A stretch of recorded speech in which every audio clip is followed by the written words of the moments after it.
दोस्तों बात करें तो यहाँ पे नथिंग फोन 3 यहाँ पे आ सकता है। देखो देखा जाए तो यहाँ पे नथिंग फोन 3 का एक जिक्र यहाँ पे मिला हुआ है। यहाँ पे एक एलिस्ड ईमेल लीक हुआ है जिसके अंदर कार्ल पे ने अपने कंपनी के लोगों से बोला है कि यार नथिंग फोन 3 काफी स्पेशल फोन हो सकता है, जिसके अंदर नथिंग फोन 3 में आपको एक सीरीज देखने को मिलेगी। यानी कि जैसे nothing phone 2A 2A plus आया था और आपको पता है कि आजकल plus model, pro max, ultra, इन सब का कंसेप्ट चल पड़ा है, तो नथिंग फोन 3 में भी मल्टीपल फोन हो सकते हैं। इसके साथ ये भी पता चलता है कि यूआई एलिमेंट्स के अंदर चेंज करेंगे, नथिंग OS 3 के साथ कुछ नया करेंगे और कुछ अपनी बनाई हुई एप्स डालेंगे। लेकिन सबसे बड़ा फीचर होगा एआई के ऊपर। यानी कि नथिंग वालों ने शुरुआत से पहले ग्लिफ के पीछे पड़े थे, ग्लिफ लगा के फोन को बेचा, लेकिन अब ग्लिफ थोड़ी सी नॉर्मल हो रही है तो कुछ नया करने के लिए एआई का यूज करेंगे। हालांकि एआई के अंदर बात करें तो देखने वाली बात ये होगी यार लोग एआई का यूज ऑन डिवाइस करते हैं या फिर क्लाउड के अंदर करते हैं, क्योंकि अभी तक ज्यादातर फोन्स के अंदर जो एआई का काम हो रहा है वो क्लाउड और सर्वर्स के अंदर हो रहा है। ऑन डिवाइस कुछ ही चीजें यहाँ पर होती है, लेकिन अब जो नए चिपसेट्स आ रहे हैं जैसे स्नैपड्रैगन 8 एलीट है, अगर इसका ये लोग अच्छे तरीके से यूज करें तो यहाँ पे आपको better on device AI capabilities मिल सकती है, जिसका पोटेंशियल बहुत ज्यादा है। एआई के अंदर अगर ये लोग इनोवेशन कुछ नई चीज करें तो 2025 के लिए सही चीज होगी।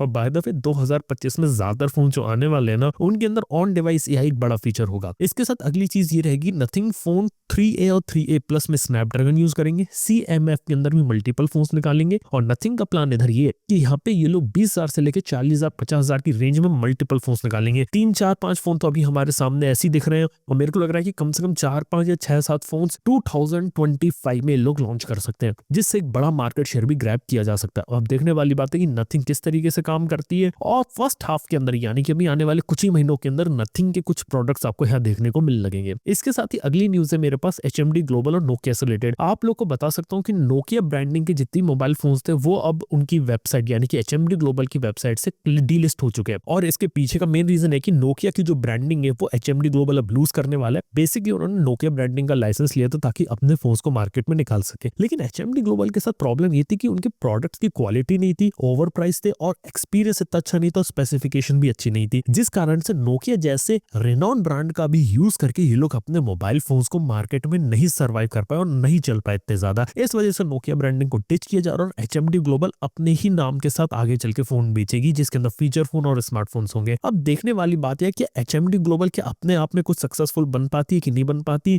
क्योंकि अभी तक इतने सालों बाद भी HMD ग्लोबल की तरफ से कोई अच्छा बड़ा कमबैक नहीं हो पाया यहाँ पे। और इसी के साथ ही बात आती है यहाँ पे टिकटॉक की। देखो टिकटॉक जो है वो इंडिया में 2020 में बैन हुआ था और इसके ऊपर एलिगेशन लगाए गए थे चाइनीज ऐप है और इसके अंदर जो लोगों का जो सेंसिटिव डेटा होता है वो चाइना और उसके सर्वर पे जाता है। लेकिन अब यहाँ पे जो कहानी है वो थोड़ी सी चेंज हो रही है और यूएसए के अंदर भी सिमिलर टाइप का बैन यहाँ पे लग सकता है। कहा जा रहा है कि यूएसए में आने वाले समय में टिकटॉक ऐप पूरी तरीके से बैन हो जाएगी, इसे गूगल प्ले स्टोर, एप्पल के ऐप स्टोर से डाउनलोड नहीं कर पाएंगे और जिन लोगों के पास डाउनलोडेड ऐप है वो भी इसे एक्सेस नहीं कर पाएंगे और इसका जो इम्पैक्ट है वो ग्लोबल लेवल पे पड़ेगा। खैर चाइनीज ऐप्स के साथ हर जगह ग्लोबल लेवल पे दिक्कतें हो रही है। इसके साथ ही सबसे बड़ी चीज ये है कि जितनी भी पॉपुलर सोशल मीडिया ऐप थे वो सारी की सारी यूएस बेस्ड है। जितनी भी यूएस बेस्ड ऐप है सब चाइना में बैन है और चाइना की एक ऐप जो यहाँ पे सबसे ज्यादा पॉपुलर हो गई थी वो थी टिकटॉक और जो टिकटॉक थी वो यूएसए के अंदर पॉपुलर थी। इस वजह से यूएस वालों को लगा कि यार उनकी जितनी भी सोशल मीडिया ऐप है सब चाइना के अंदर बैन है तो हम कैसे पीछे रहे, टिकटॉक को बैन कर रहे हैं। अब देखते कि आने वाले टाइम में क्या रहता है और टिकटॉक की कहानी कैसी रहती है और टिकटॉक क्या आने वाले समय सर्वाइव करती है फिर चाइना तक ही लिमिटेड रह जाती है। और इसके साथ ही मैं बात कर सकता हूँ Qualcomm Snapdragon 8S elite processor की। जैसे कि आपको पता है कि क्वालकॉम का स्नैपड्रैगन 8 एलीट आया था, लेकिन अब इसका 8S एलीट यानी कि इससे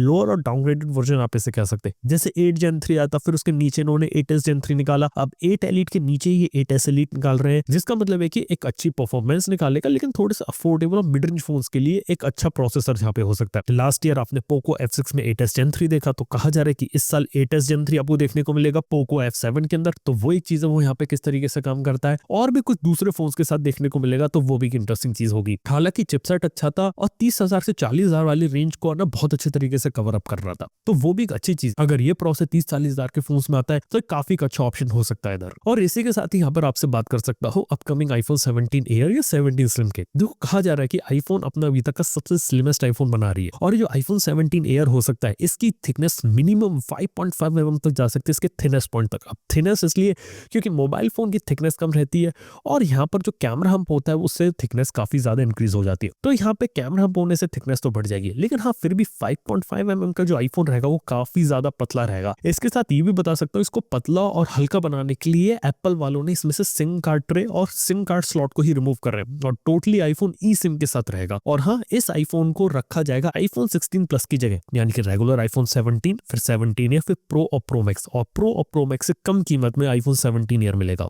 अब देखते हैं कि एप्पल का ये जो आईफोन होता है मार्केट में सक्सेसफुल हो पाता है कि नहीं हो पाता, लेकिन इस साल के आईफोन का सबसे बड़ा हाईलाइट तो यहाँ पे यही होने वाला है। इसके साथ ही यहाँ पे हमारे पास ग्लोबल रैंकिंग आ चुकी है स्मार्टफोन ब्रांड्स की, किस ब्रांड ने कैसा काम किया। और एक बात बता सकता हूँ, 2023 से अगर कंपेयर करें 2024 को, तो 2024 में स्मार्टफोन मार्केट थोड़ा सा ग्रो हुआ, थोड़े से पॉजिटिव साइन देखने को मिले हैं, लेकिन फिर भी इतना बड़ा मार्जिनल जंप नहीं हुआ है और बहुत ही मिनिमल जंप है। इसके साथ आपको ये बता सकता हूँ कि ग्लोबल लेवल पे जो नंबर 1 कंपनी यहाँ पर बैठी है वो बैठी है आपकी एप्पल, जिसने तकरीबन 232.1 मिलियन स्मार्टफोन्स को शिप किया और 18.7% का मार्केट शेयर लिया। सेकंड पोजीशन पर आती है सैमसंग, 223.4 मिलियन का शिपमेंट किया और 18% का मार्केट शेयर। थर्ड पोजीशन पे 13.6% का मार्केट शेयर Xiaomi जैसी कंपनी के पास है, जिसके अंदर पोको, रेडमी सब इंक्लूडेड है। और फोर्थ पोजीशन पर सरप्राइजिंगली ट्रांसाइन होल्डिंग है, जिसके अंदर आपको इन्फिनिक्स, आईटेल और टेक्नो रहते हैं और अपने बजट फोन के दम पे इनके पास 8.6% का मार्केट शेयर है। इसके बाद फिफ्थ पोजीशन एक तरह से आपकी ओप्पो की आती है, लगभग 8% का मार्केट शेयर है और ओप्पो के अंदर यहाँ पे वन प्लस ऑलरेडी इंक्लूडेड है। तो यार देखा तो काफी इंटरेस्टिंग चीज है, एप्पल ने यहाँ पे ग्लोबल लेवल पे डोमिनेंस बनाई और यहाँ पे बजट फोन्स वाली कंपनी ट्रांसाइन भी काफी आगे निकल गई और वीवो जैसी कंपनी, मोटोरोला जैसी कंपनी थोड़ा पीछे हो गई। इसके साथ ही एप्पल की अपने प्रीमियमाइजेशन ट्रेंड के कारण बहुत ही ज्यादा स्ट्रॉन्ग होल्ड बना रखा है और ग्लोबल लेवल पे नंबर 1 आना